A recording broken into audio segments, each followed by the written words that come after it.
GETTYJoe Root remains calm over England's senior players. England surrendered the urn in the early hours of Tuesday morning as they were crushed by Australia at the Waca by an innings and 41 runs, handing the rivals an unassailable 30 lead with 2 tests to play. And several former players are under no illusion as to where the blame lies, pointing the finger at the failure of senior players to stand up and be counted. Joe Root and Alastair Cook have done next to nothing, said former England spinner Graeme Swann. The senior guys who you expect to stand up and outshine the rookies have done the exact opposite.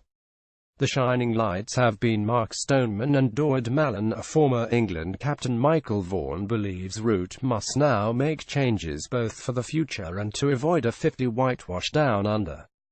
Joe needs to take 10 players out with him that are desperate to be out there in the middle in the next test in Melbourne, said Vaughan. It's important we don't panic and make hasty decisions after 3 games. Joe Root, he's 10 games into his role. He has to start having a look around the dressing room and try and identify the characters that he wants to take forward. There might be 1 or 2 that he doesn't. Is it now time to start building? Is it now time to start looking at the future? And if it means that he has to make a tough call or 2, then he's going to have make that. But Root jumped to his players' defense, saying, it's important we don't panic and make hasty decisions after 3 games. He was also asked whether he believed that Cook and Stuart Broad can bounce back from disappointing series. I'd like to think so, said Root.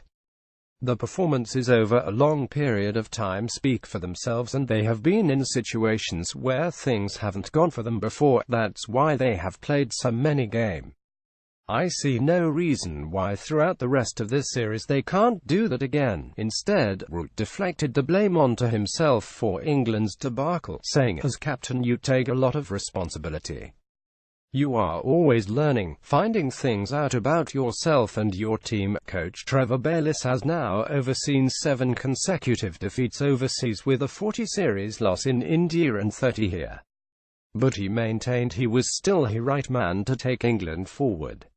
I think I am. We have done pretty well over the last couple of years, said Bayliss.